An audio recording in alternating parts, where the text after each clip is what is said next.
I want to cut across to our political guest now. Rajiv Ranjan जी, आपसे शुरू करेंगे. इसमें आयरनी नहीं आ जाती है राजीव रंजन जी?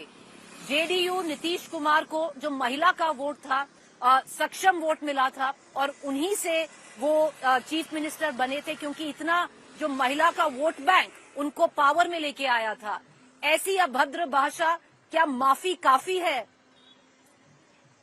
मुझे ऐसा लगता है लोकतंत्र में लोगों को नीतीश कुमार जी से कुछ चीजें सीख भी लेनी चाहिए. अगर उन्हें ऐसा लगा कि उनसे अभद्रता हुई, उनके शब्दों से अगर लोग आहत हुए, तो एक दिन में 3 बार उन्होंने उन शब्दों के चयन के न केवल माफी मांगी, उन्होंने स्पीकर से कहा इन शब्दों को प्रोसीडिंग से निकाल दिया, और इस बात को उन्होंने बार बार दोहराया.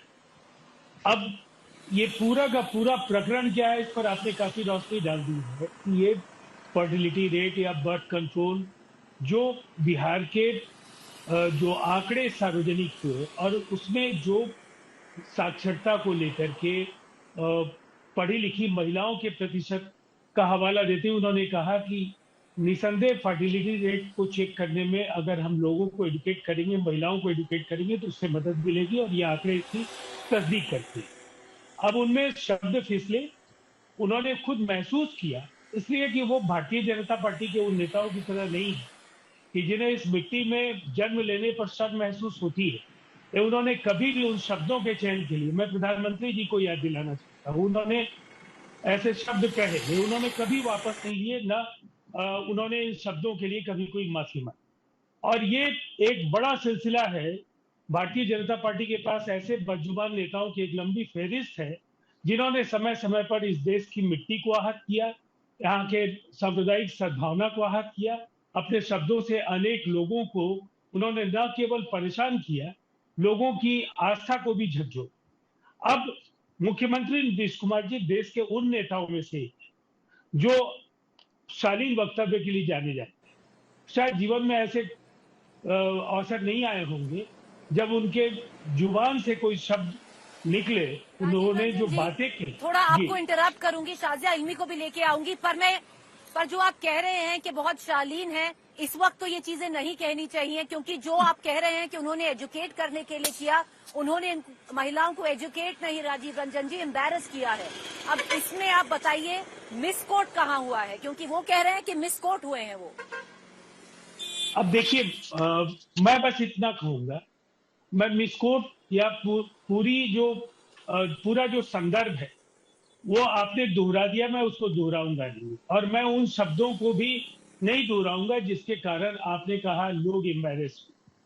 मैंने ये कहा कि वो जो एक दस्तूर है, भारतीय जनता पार्टी के नेता लगातार बदजुबानी करते, कभी माफी नहीं मांगा उन्होंने, अपने शब्द वापस नहीं लिए. इससे उलट नीतीश कुमार जी को ऐसा लगा कि उनके शब्दों से अगर महिलाएं आहत हुई हैं, लोग आहत हुए हैं, तो उन्होंने सार्वजनिक तौर पर विधानसभा के पटल पर, विधान परिषद में और पत्रकारों के साथ बातचीत में भी मैं शाजिया इल्मी को डिबेट में लाना चाहूंगी. राजीव रंजन जी, फिर आपके पास आती हूँ. शाजिया इल्मी, not one apology, 3 apologies have been given by none else but the Bihar Chief Minister. He said he's sorry. The remarks have been expunged. He's repeatedly apologized. Why is that not enough?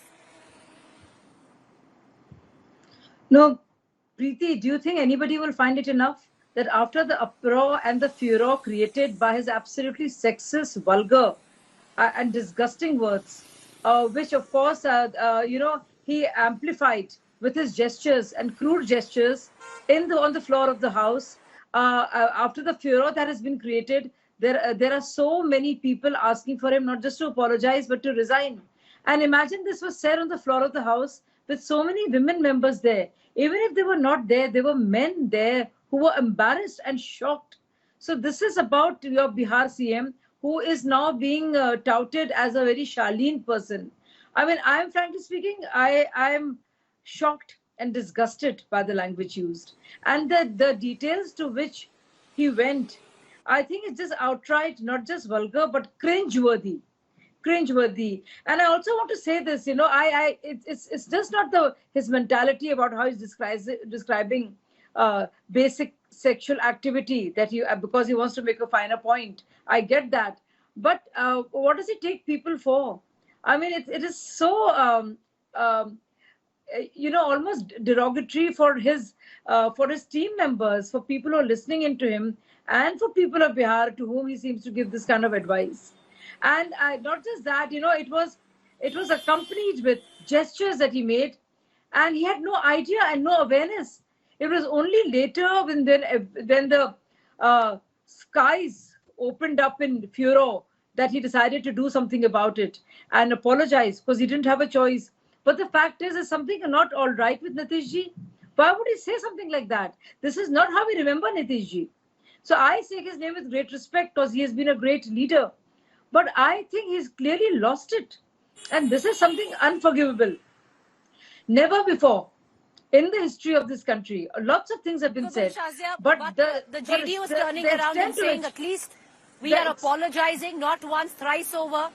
There are comments that have been made by the BJP, many leaders, where comments like Jersey cow, 100 crore ki girlfriends have been used and never taken back. That's the charge, Shazia.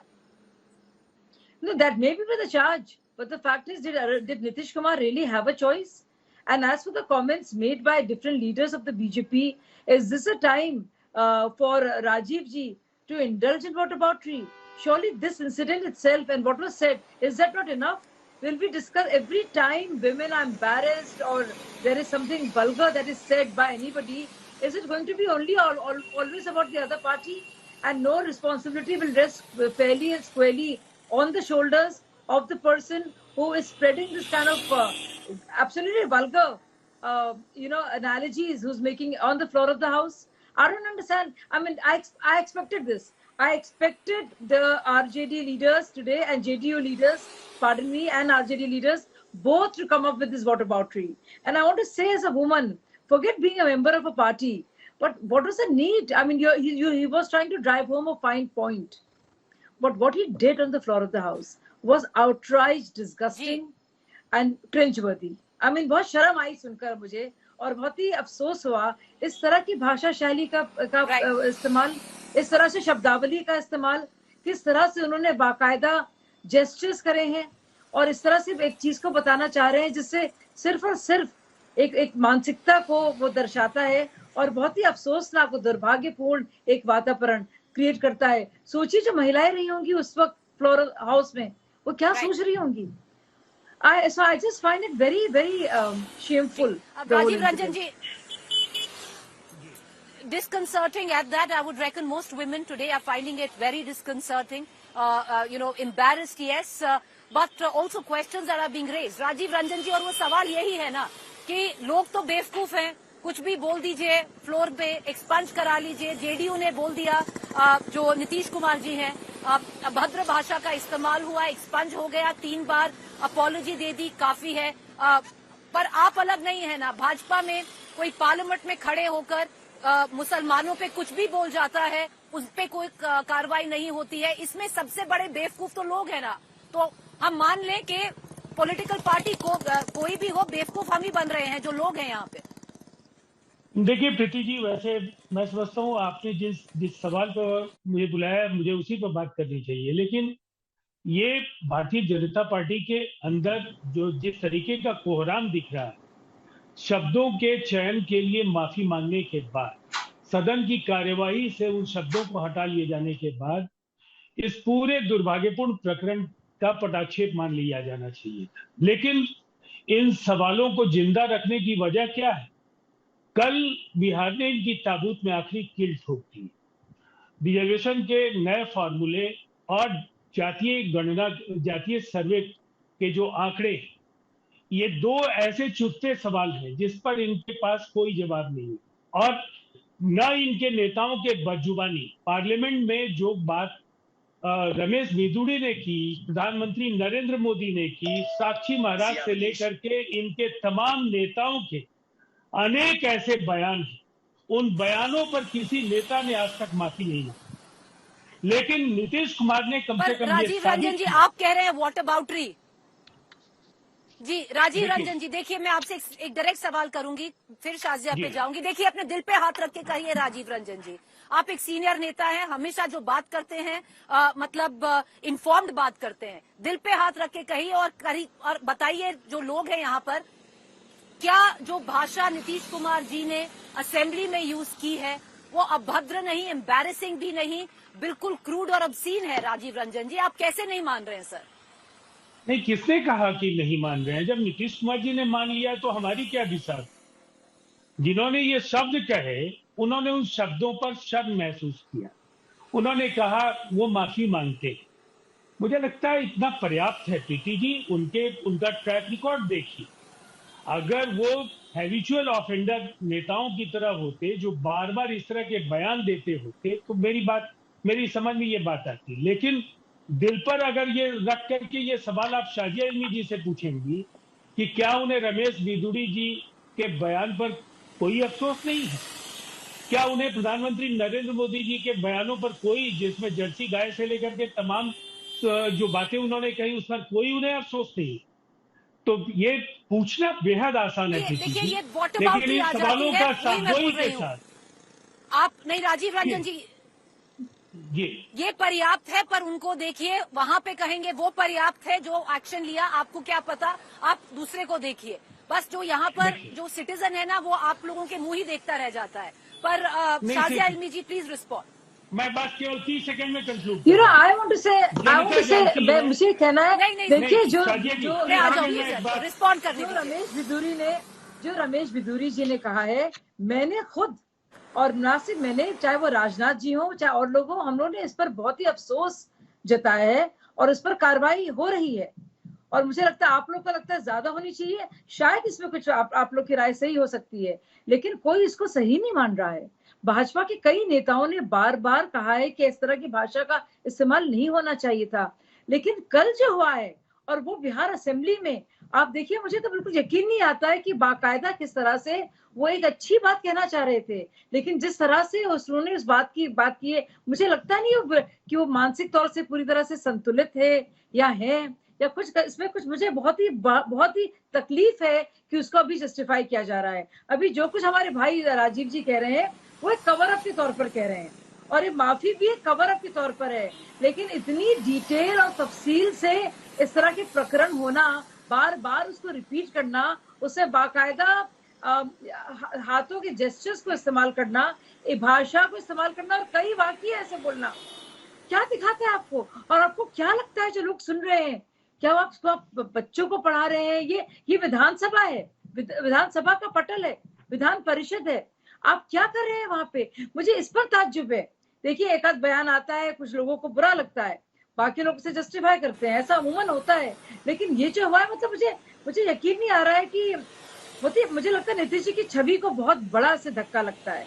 और नीतीश जी, और ऐसा नहीं है कि नीतीश जी ने पहली ऐसी बात कही है, मैं भी पढ़ रही थी, ऐसे बयानात आए हैं, उन्होंने पहले भी कहा है, लेकिन वो उनको रिलेटिवली औरों के मुताबिक शालीन माना जाता है, लेकिन इस संदर्भ में जिन्होंने इंतहा पार कर दी है, वल्गैरिटी की, अश्लीलता की, अपने हरकतों द्वारा, अपने भाषा द्वारा, राजीव मुझे लगता है आसानी से कोई भूल पाएगा। रिस्पॉन्ड करिए, फिर मैं शो क्लोज करूंगी सर। देखिए, मैं तो बस यही कहना चाहूंगा, ये बेहद सुविधाजनक है कि आपने रमेश बिदुड़ी जी के खिलाफ कोई कार्रवाई नहीं की, न रमेश बिदुड़ी जी ने माफी मांगी, और प्रधानमंत्री जी के सवाल पर तो आप चुप। शाजिया जी, मैं आपकी काफी इज्जत करता हूँ और हम लोग कई अवसरों पर मिलते रहे। चलिए, हमारा ये कहना है, नीतीश कुमार जी ने जो कुछ भी कहा है, जनता को तय करने दीजिए, जनता तय करे। चलिए, you know, that's the sad part. I appreciate both our guests for joining us. The collateral in all of this is the citizen. The kind of language that Nitish Kumar used on the floor of the assembly, whatever the intent might have been, he might be looking to educate. It's done nothing else but deeply embarrass the women of this country. All the protests that are taking place are right. On the other hand, you've had someone who stood on the floor of the parliament, used derogatory, communally loaded language, and he's gotten away with it. So, in midst of whataboutery, in midst of, okay, we've taken action, now you look at your lot, the collateral is the citizen.